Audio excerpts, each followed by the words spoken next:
Hey guys, it's Klassicalkill here. I finally got my camera properly set up so I'll be able to record videos with my face in them. Hopefully that's a plus for you guys. You can see my facial reactions, I guess. Hopefully you like, subscribe, and comment, all that good stuff. It's free. It helps me out a lot. It helps me with the algorithm. I get so many people saying your channel's underrated, like you should have more subscribers. I really thank everyone for the support and for everyone who's been following me so far. And you can expect more videos coming. I have lots of ideas. Even after the Silver to Diamond series, I want to do a Diamond to Masters series to show people who are around the ranks of Diamond how you can push into Masters. Now you can sit back, relax, and enjoy the rest of the video. Hey guys, unfortunately, I did make a mistake where in OBS um I recorded the wrong strand of audio. Like I have two different mics and I was recording with the bad one, the one that wasn't like optimized and it sounds really bad. I did do a live game commentary, but because the audio was so bad, I'm just gonna do a replay of this game that I played. Unfortunately, I do want to put some live games out there for you guys so you can see like my thoughts while I'm playing the game. I feel like it's a little bit more interactive. However, I don't want to curse your ears with the terrible audio of my secondary mic, so I'm gonna do the favor of just doing a commentary over this video I had, or this game I had. So you'll still be able to see all my mouse clicks, but you won't be able to see my reactions and like my thought process during the game. A little bit of a downside, but it's okay. Um, we were going against a team that had some really early game pressure. I guess top lane was Akali into Warwick and mid lane was Sion into Irelia. Now typically Irelia is really hard for Sion, but this game he's mid lane. The reason why the lane is hard for Sion is because it's a long lane and Irelia has more space to run him down, but in the mid lane she has less space to do that. And he's pretty tanky too, so it's gonna be hard for her to just kill him and run in and kill him all the time. I noticed that his on his op.gg he had a 77% win rate, so he's also smurfing like me. Um, and I recognize this. I'm like, okay, if I play with this guy, we can probably like do some cool plays and win the game together if I play through him. So that was my idea from the start. Gathering that intel, I guess. The enemy bot lane plays really well this game. Right now, I'm pathing towards top lane, and I don't really know where Shaco started. My biggest fear is my biggest fear is that he does this. He does like a red blue Gromp and then gank bot lane, but my bot lane's pushed in, so I'm like, okay, I'm not expecting him to gank there. He could gank mid lane. He could gank mid lane early, and if he does do that, I want to invade him and then catch him out on one of his buffs. But my Sion's being pushed in. All of my lanes have no power right now. Everyone's being pushed in because the enemy team has just stronger champions than us. So me doing a full clear here is nice. If I can get all of my camps off the map, that is wonderful. We couldn't tell where he started, because I think he did a leashless start. I'm not sure on that, but it appeared like everyone came in lane at the same time, so I couldn't really tell. I probably should have asked for an invade and tried to get that early ward, but it's okay. I'm here level 4 now, and I'm thinking like if Shaco is here, he would be if he cleared top or bot to top, but he's not here. Warwick is trying to get vision on me in my jungle. And I'm thinking, hey, Shaco's probably on the other side of the map, so I ping danger over there. I'm thinking, yeah, so he shows up just as he comes mid lane, and I press tab right here really quickly to see if he did a full clear. I saw that he did, and I'm thinking, hey, I can get a tempo advantage if I reset right away, and I tell my bot lane to back off so that they don't get ganked. So if Shaco's still on the map here, I have an advantage because I'm coming back on the map with 2 longswords, and he still hasn't based yet. So he's gonna start on his Krugs, so I ping his Krugs. That's his next camp he can go back to. I'm heading back to my Krugs. We know he started top to bot because he ended on the bot crab. If he's here, he's wasted a lot of time, so I'm not too worried about my bot lane getting ganked right now. They ward. I'm thinking, hey, maybe we can do something here. I have a rel. They're fighting, they're committing. And I'm like, okay, they're too deep though. Like I can only get here if I can get really close, and they have a ward spot here, so I have to clear it. And I just walk away, let them know that I'm in the area. Rel goes in, but our Samira is too low. And I don't want to take this fight because Samira is low, she can't follow up.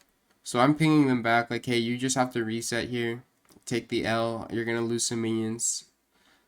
Boo-hoo. It's kind of just their situation. Then I see Aurelia fighting Sion here. And I'm thinking, hey, if I can kill him with his passive, then we can do that. So I just flash on her right away. She stuns me, but she doesn't stun Sion, so Sion is able to follow up. And now I see them committing again, bot lane. And I'm thinking, hey, Shaco just ganked top. And he's supposed to be pathing top to bot, and he only did one camp because he's at 32 CS. So his next camp he's gonna do his Raptors. So I'm thinking I have time to do Wolves and then his Gromp. Because 28 plus 4, 32. So that means he did one camp and then gank top lane. And instead of going to his Raptors, he decides to gank Sion. And I was like over here and I'm kind of like debating whether I should go in or not. And he was upset that I didn't go in. I'm like, I don't know. I wasn't so sure about that fight, that 2v2, because he was so low HP at the start. But he is probably right considering his passive. Like he probably just wanted me to hit them back into his passive. So here I gank the Aurelia again. I'm trying to just get her off of the tower so she stops taking plating. Rel is coming for a gank here. But Aurelia backs off, so Rel goes back to the bot lane. It's a very like neutral early game. Like nothing too crazy happened. Me and Shaco both full cleared. Shaco was able to get a good gank off top lane and mid lane. Shaco is better at ganking than Vi is, especially pre-6. I'm checking to see if Aurelia will try to trade with the Sion. She doesn't because she has a pink ward and she saw me there. So I'm just going on the bot side of the map now. I'm thinking I want to clear up because I value the first rift over dragon. And instead of going for red, I see Shaco come here. So I stay with my Sion. And Aurelia gets baited into going into a bad fight. She doesn't have flash. And we end up killing the Aurelia here. Now I try to avoid his box, try and go around it. I don't have anything else to follow, so I'm like, okay, I'm just going to go back to my camps.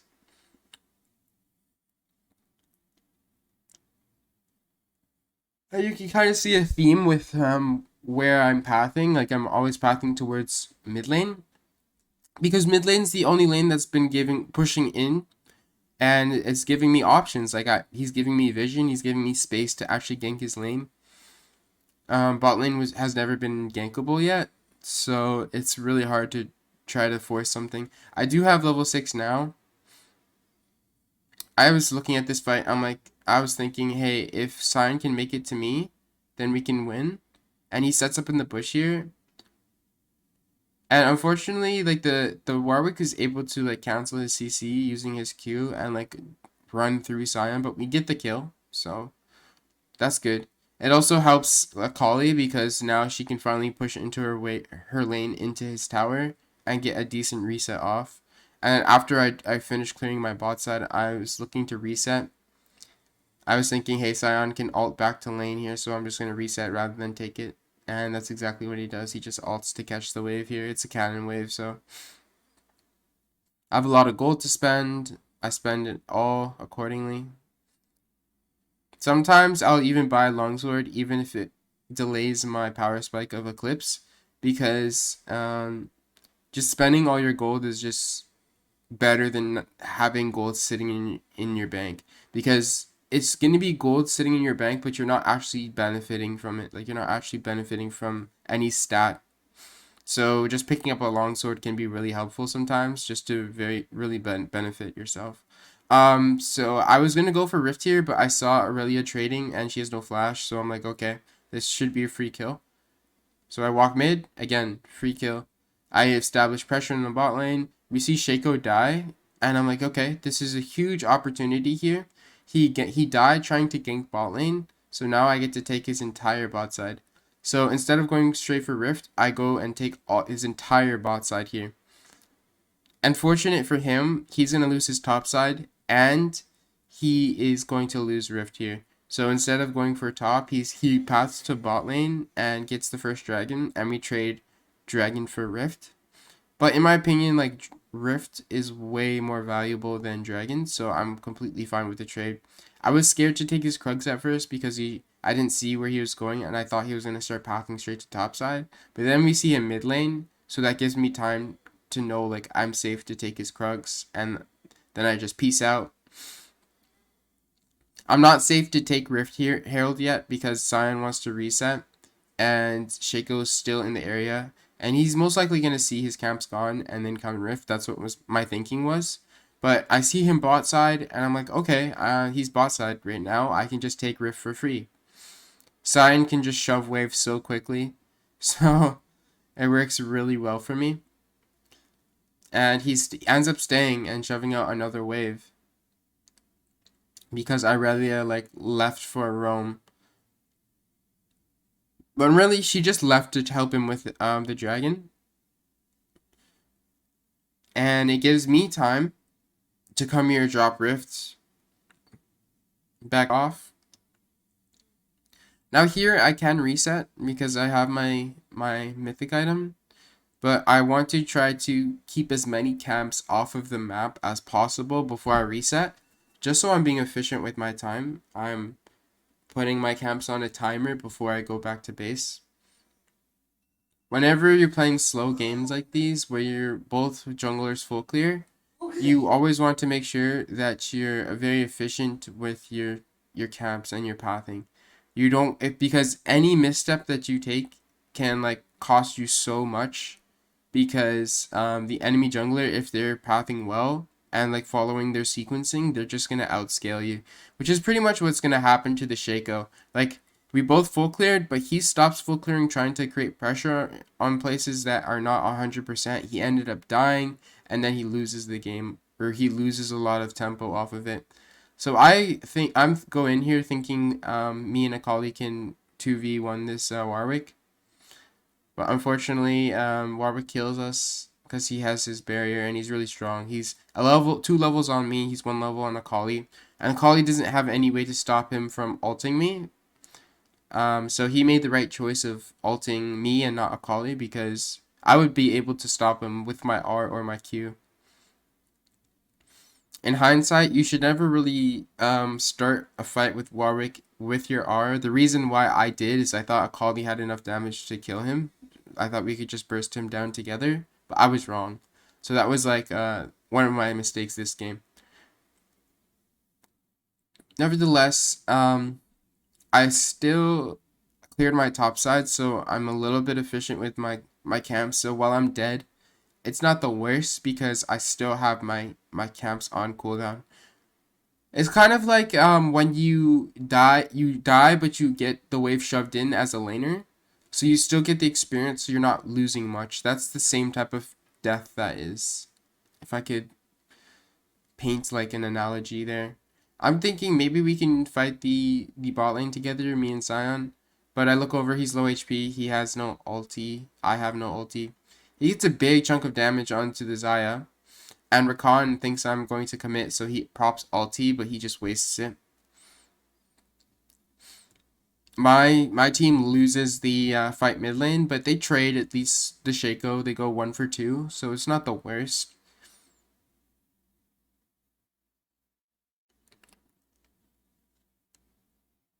Excuse me. So Aurelia's shoving in here. I have my ulti now, and I'm thinking, hey, if this guy decides to stay and fight me, I think I can win. I don't know where Shaco is at the moment, so I'm deciding not to follow her and chase her into Fog of War. There's been so many times where I've done that, and ended up dying. But I should have remembered that Shaco was actually dead and coming off of a cold his death timer, and I could have chased the Aurelia with the Scion. He ends up going bot lane while I start pathing towards top side. And the whole theme behind this game is kind of just me playing with my Scion. I know he's a high win rate player, so there's obviously a reason why he's winning all of his games. So I decided, hey, I'm going to play with this guy. He seems like he knows what he's doing. Sometimes you'll get into games like that where someone on your team has a high win rate. Usually it's me because I'm smurfing, of course. But Cyan also has a high win rate, so I see a fight breaking out. Cyan is trading with Aurelia. I saw Shaco pathing over. I thought we could win the 2v2, so I decided to go in onto the Aurelia here. And we ended up killing her really easily. And now their entire team is bot side, so I'm going to take the Shaco's top side again. And instead this time, Warwick is trying to fight me and Scion. But me and Scion can both cancel his ulti, so he's forced to flash away. Scion comes here and I destroy the Shaco. Scion pops R here. He runs away. My Q comes up and I save him right before he dies and I get his shutdown. Not only that, I also get to collect Shaco's entire top side yet again. A second time I get to do this. I decided to go for his red because it's further away. I decided I want to go red into his Krugs because you see them in mid lane there, they're really close. So I want to try to path away from the danger, take the free golden experience, and not risk dying at all. So after this, I'm pretty sure I just reset after. Yeah, reset into buying Black Cleaver and then going for this dragon because it's a second dragon. And we're strong enough to fight here. So I buy the pink ward, try to get some vision control. However, my Rel gets caught out because the enemy team is already in position to take dragon. So I say, like, it's okay. We could just back off. That's okay. Like, you don't have to force every objective. A lot of people in lower elos, they'll say, like, every objective, they'll try to fight for it. Even if, like, someone has died. Like, I don't understand that mentality where, like, if someone is dead, you don't have numbers, so you're just gonna most likely lose the fight. Doesn't matter how strong you are. If there's a missing person, that's 4 abilities that is not gonna help you in the fight. Cyan also ends up going down, and I try to take the opportunity to try to take gold on the other side of the map while this is happening. So this time is a little bit different, killing the Warwick, because here he fully tanks me. He tanks me without using his taunt that reduces damage to me. So he's forced to ult really early rather than later in the fight, and we're able to burst him down twice. So we burst his HP down, forced his ulti, then the second time we burst his HP down when he has no taunt and he's free. Here, I do a little nice flash Q combo. Rakan tries to come over and help Rakan and Xayah, but we have too much pressure at this stage. Like, you see the top wave, and we see Sions fighting Aurelia winning mid lane. They can't really contest us. We're also just going to put themselves in a losing fight position. The enemy bot lane is actually really strong. Like, you see the Xayah's 8-0. They've been, like, destroying my bot lane, because Rella and Samir have not been able to get any, like, good combos off. But me and Sion are kind of neutralizing the fact that the bot lane is ahead.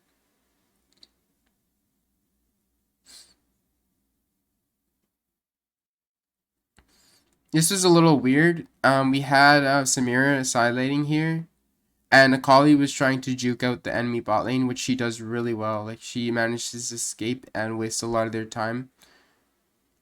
I'm here too. I was thinking we could fight together, but her ultimate is down from trying to run away, and Siren ends up killing the Aurelia mid lane. So we have good pressure on the map. We just need to try to take advantage of the lead that we just got. Try to set up for the next dragon eventually, and I'm just clearing my camps on repeat. Whenever there's no fighting happening, I'm always clearing my camps. There's no reason not to. The only times I'm not clearing my camps are when I see a play I can make on my side of the map, or I know I can confidently invade the Shaco with the pressure that my Scion is giving. So at this stage of the game, you're going to see me start queuing into bushes, and that's because my queue's on such a short cooldown that I can just spam it. It's 3 seconds, and bushes are going to be speeding me up because of my blue smite. So you're going to see me touch lots of bushes here. It's kind of like you're playing Nidalee, because Nidalee, she gets a passive movement speed boost when she goes into bushes. So just keep that in mind when you're playing Assassin Vi. It will help you get in positions you would never imagine. Now I path through here because I don't want to get spotted by the pink ward that's right below me. I eventually come down and clear it.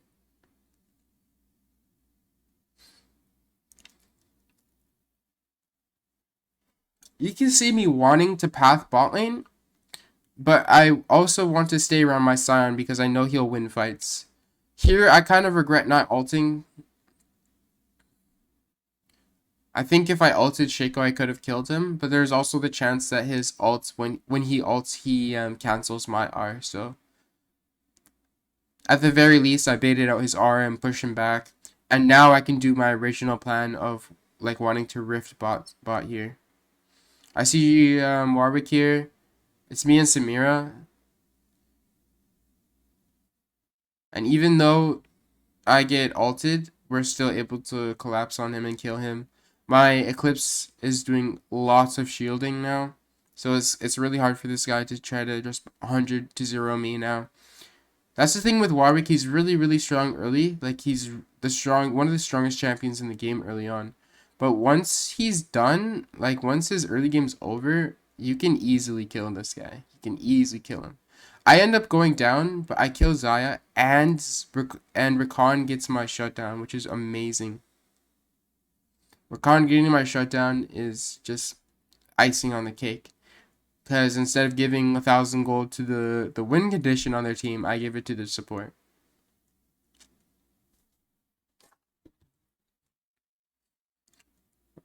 The rift drops. I don't know what happened here. Like, Raul was like walking into the tower and started taking tower aggro and ended up dying.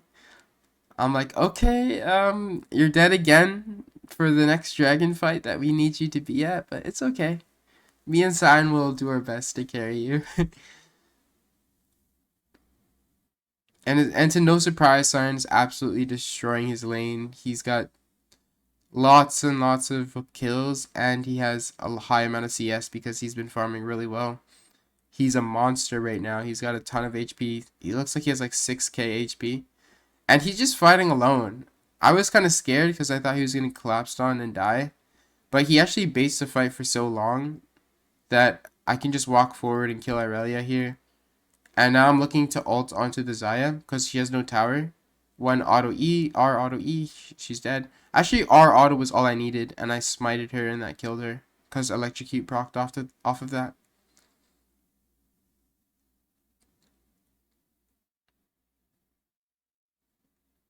So here, Akali goes top to stop the Warwick from splitting, and me and Samira just take the dragon together. I was considering going Baron after this because Shaco is still dead, and people were pinging it on the map. I was like, it's okay. Like, we don't have to rush this game. We scale well into their team, so I'm not worried about playing slow. I clear my Krugs first before I go to the top side of the map. Unfortunately, Rel ends up dying again, but we do get trade 1-for-1. And Warwick dying here means we could have probably taken Baron, but my team saw that I was on my camps rather than going straight for Baron, so they decided to fight instead. And now they're resetting, so I'm like, okay, that's fine. Like, I can just clear my camps and then reset with everybody. Samira resets. It's very important that you reset with your team when they reset. That was in our last video. It's a very important thing. It's kind of an underrated decision. But the idea of it is whatever gold you both have on your team, you go back, you spend your gold, you get stronger. and you come back out on the map with the gold that you spent together, the more numbers, the stronger you are, and the more gold you spend, the stronger you are. I just popped the Shaco's clone here because I didn't want him to be annoying with it. It doesn't do any damage to me anyways at this point. I thought I could land a flash Q on here, but I miss him, unfortunately. If I landed the Q, he would have died, like 100%. I'm 3 levels on him. I have 3 items. Almost on my 4th. If this guy gets touched by me, he'll die. Like, see this wall right here? That's exactly what was going to happen to that Shaco. So here we get the pick on the Warwick. We start doing Baron, and we see Shaco come over on the ward here, and he's trying to steal it, but he comes too early. He tries to smite the Baron, but it's like way too early. I don't even have time to react because my team bursts down the Baron so fast after Shaco dies, which is absolutely fine. Like, if you miss the smite, as long as you still get the Baron, don't feel bad. I'm actually really bad at smiting. It's one of my worst skills as a jungler is fighting like the smite. I always miss it. Like, I miss it at the worst times sometimes. The idea with like trying to smite is you want to combo the Baron, and in between you're trying to sneak your smite in the combo. Kind of like how I just did with the Gromp. But you want to be as clean as possible with it, so there's no like chance that the enemy sneaks in their smite in between your combo. With Vi, you would do like a Q auto E combo when it's at like 1500 HP, and that will guarantee that you get the kill. So here I get a pick on the Shaco. He was coming for his bot side, and I saw someone else in the jungle. I didn't remember who it was, but I was trying to run away and get back to my team just in case I was going to get collapsed on. So I just queued over the wall, and now we're here pushing bot lane together. And this game is pretty much over. Like, the enemy team doesn't really have any plays they can do to win this game. They don't have any real win condition. I guess Saya was really strong, but we're too strong for her. Like, her team is unable to facilitate for her. Maybe if they played together for the Xayah, they could have won. But the synergy between me and Cyan was just really, really good this game. I ended up dying a 3rd time at the end of the game, but it's okay. We win the game, and that's that. This is Classical Kill. Hope you guys enjoyed the video. Again, like, comment, subscribe, all that good stuff. And again, this is Classical Kill out.